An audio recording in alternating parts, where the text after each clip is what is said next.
Hello and welcome to my podcast. Today we're in a Walmart parking lot and I'm in my car because I saw another girl recording her podcast in a car and the acoustics were very good. So I realized, okay, let me minimize the process even more and just say what I have to say in my car.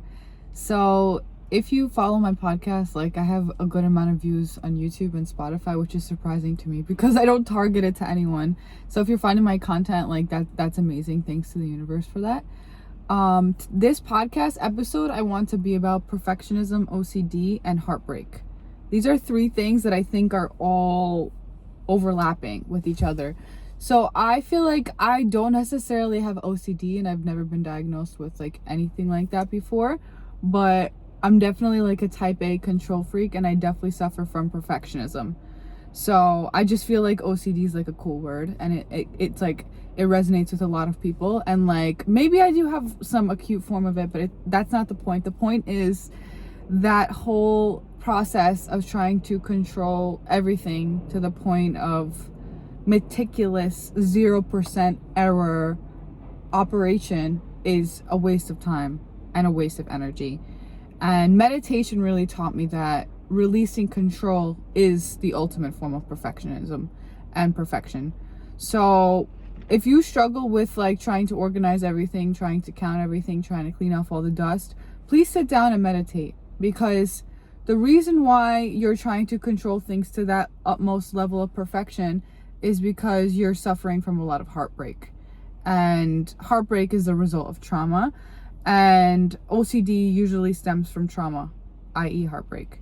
So if you feel like you cannot, control that aspect of yourself of wanting everything to be flawless, and you're struggling to socialize, you're struggling to have fun, you're struggling to just be yourself and create a life around you, I think I have a pretty good solution for that. And that solution is, like I said, meditation, but it's also becoming aware of when you feel the tendency to just reorganize your whole life, delete all your files, organize all your pictures, this sort of thing. That's also a natural cleansing and purification process, which is a total necessity of being a human being. So try not to label certain normal things as abnormal things. That's a very normal process. I think when it becomes a crutch in your life is when you can't be happy without having everything perfect. And I'm not like that. I'm actually kind of a mess. And my perfectionism it has to do more with if I'm gonna apply effort to something, it's more about an energy expense thing. If I'm gonna work on something and spend my time and energy on something, I expect it to be at the highest level of perfection because I am focusing on it and putting my attention on it. It's not everything around me needs to be perfect for me to take a deep breath. It's not like that at all. I think for me, perfectionism is all about the expense of my energy and time, which I think is very practical and very functional. There's nothing wrong with that. I do think that in the past I have struggled with being perfect just to be loved. And that's really where the problem is. That's where a lot of people struggle. You don't need to be a perfect embodiment of a divine being for you to be loved by people. The people we love mostly are the biggest mess, because they really mirror back to us that we don't have to be perfect to be loved. I'll take my grandma, her room's always messy, and I'm like, Grandma, clean this up, whatever. But at the end of the day, we're laughing on the couch together. And the same thing, I feel that people resonate with more relatable characters who are messy, and they love these people more because it's okay, you being in that space of allowing yourself to be messy allows me to be in that space of being messy. And I think that also that idea of perfectionism really does apply to dating and career as well. And if people have that expectation for you, they best be at their best level, their highest level of perfection themselves. If you're gonna be judging me for not being perfect, you better be God himself, Zeus embodied, for you to judge me and my ethic and what I have created. So I feel I really did a lot of work, and this was the hardest area of work in my life. It was beating perfectionism and transcending that part of myself. And alchemizing that natural human desire for cleanliness and functionality into something that is not a crutch, hindrance to personal relationships and normal living. So basically what you have to do is meditate and heal your heartbreak. Heal those areas, heal the pain in your heart that tells you that you weren't loved because you weren't perfect. That's really the source of the whole problem. You were in love because people have mental illnesses. You were in love because people had their own heartbreak. You were in love because you're not perfect.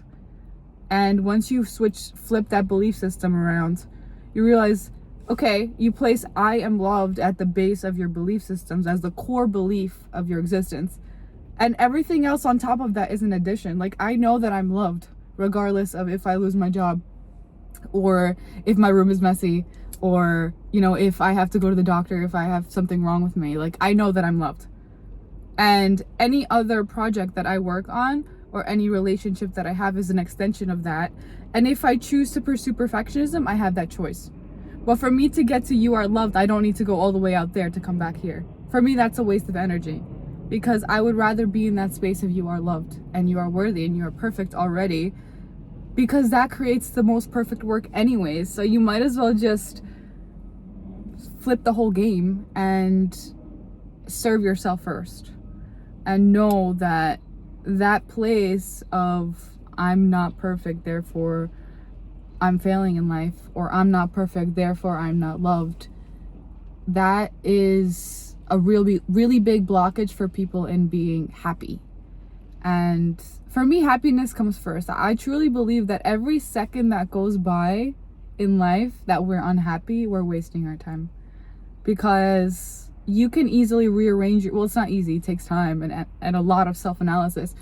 But in every moment, you can flip the script so that it serves you and your happiness and your joy. And even further than that, if you're an advanced meditator, if you're advanced in your spiritual practice, you can totally transcend that idea of needing any mental concept to have joy. And you really begin to embody that experience of joy just as it is. Like, I don't need any concepts. I mean, I do have to create my work, I do have to create my art, and that's like very important for me and my happiness. But for me to embody that happiness in my daily life, I don't necessarily need anything external. And I think that's why people find like peace in my presence, because they're like, okay, she's just working hard, she's just doing what she has to do to feel good, and that's it. Like that's really all I do. And sometimes people will take it out of context and kind of say like, oh, you're trying to be better than everyone, you know, you're too perfect, you're too happy. And like, that's really a reflection of the people who are saying those things. Because I just made a post about this on TikTok and Instagram about how confident people make you feel like they're trying to be better than you. And that's because confident people truly feel that they have bettered themselves from yesterday's version of themselves. So it's not that I think that I'm better than everyone, or that, you know, confident people think that they're better than other people. They just have beaten certain weaknesses in themselves, in their character, in their daily lifestyle, in their mental attitude, where they feel stronger than who they were yesterday. And that doesn't mean that you are unworthy, or that you know, like you're nothing. That means that like, maybe this person is there to inspire you to work on some aspect of self that you feel you have weaknesses in. And if we kind of see that kind of person who's really striving to become stronger and to transcend their weaknesses as an inspirational role model, there will be less energetic conflict and jealousy in all spaces. Like, we should really be seeing people who have that kind of work ethic, take care of themselves, take care of their bodies. Like my meditation, was I ever jealous of this man because he had attained a certain level of what I perceived as perfectionism in his arts? He played classical piano, and he was a musician, and, you know, he meditates every day, he runs an organization, like he cooks bread, like he lives in the forest. Like, did I ever take that and say, oh, I'm a piece of shit because he's amazing? No. I said, let me do everything that this man is doing so I can become that way. And I think that like in the beauty world, people need to really understand that beauty comes with a lot of time, energy, and investment, rather than, oh, nature made me this way, you know, I'm worse than her. No, put the effort in, put the work in. If you want to look at it a certain way, put in the time, energy, and investment. That's it. It's the same with business, it's the same with beauty, it's the same with any human field of interest. It's the same with art. I was a terrible artist at one point in my life. Like, I knew I had all these like abstract concepts, and I really wanted to become like these successful minimalist artists who like say a lot in few words, and they are just their art, and it speaks for them. So I was struggling with that for a while, and I was like, oh, I'm unworthy, I'm nothing, I'm like a fashion school kid, like no one's gonna look at my stuff. But that wasn't the right attitude to have, because it was holding me back. And if you notice that you have that attitude in yourself, and it might be like a difficult healing phase for you, maybe you're not ready to invest in that growth process of becoming that version of yourself, but do not project that on other people who are. Try not to project that on people who are shining, who are confident, who are doing the work, who are waking up every day with that intention and with that power and that joy. Like, don't project your sense of unworthiness on other people. And that's really the lesson that I've learned in my career, also like in my ballet career also. This is a really big theme in my life of don't ever have the attitude of they're better than me. Don't ever put anyone on a pedestal, and don't ever feel that someone is better than you just because they're trying to inspire you or teach you something. It doesn't matter. It's irrelevant of age. It's irrelevant of experience. We all have unique perspectives to share with each other, and coming in with the attitude of like, oh, they think they're better than me, therefore, you know, I'm not listening to them, I'm going to violate them in some way or break their boundary because they made me feel like I have something to learn. You always have something to learn. There is always something to learn. I am always learning. I'm always picking up the magazine, picking up the book, going on social media, listening to my mentors. I really, really do take people's advice very, very seriously. And I just feel like I have such a like big wound of being an artist and wanting to be heard and wanting to be seen, and people rejecting that because of my appearance or because of the effort that I apply to becoming a perfect artist.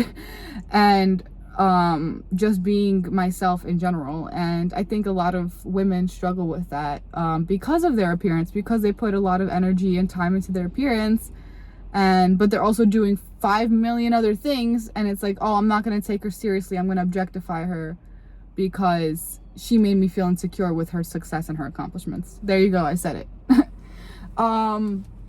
But that's kind of like that's like the personal side of what I'm saying, but there's also the absolute side of what I'm saying, which is that you shouldn't take someone's confidence and see it as you being worse than them. You should take someone's confidence and say, why are they so confident? Why are they so happy? Why are they so optimized? Why are they so functional? And you should ask them these questions so that you can then learn. And then when you learn, you can embody and you can become better. And it might not feel like that in the moment. Like, honestly, just completely lose your ego when it comes to the learning process. Learning is a very, very humbling process, especially if you're studying something new. And even if you have a lot of experience in a field, a fresh perspective can make you feel that way, but try not to succumb to that and let the inspiration flow in, because the next day you'll wake up and you'll be energized. You'll want to go to the gym, you'll want to go create work, you'll want to go make connections, you'll want to go network. And I really, really push this attitude of just like, if you don't feel good enough, make yourself good enough. If instead of creating chaos and drama and conflict, go make yourself good enough. Close the door, go work on yourself. And that's really all I have to say on that. And closing the door really means go meditate, go heal your trauma so that you can embody the energy of who you are, and then to create perfection from there, your ideal version of perfection from there. And even if you don't attain that, you're still loved and you're still worthy.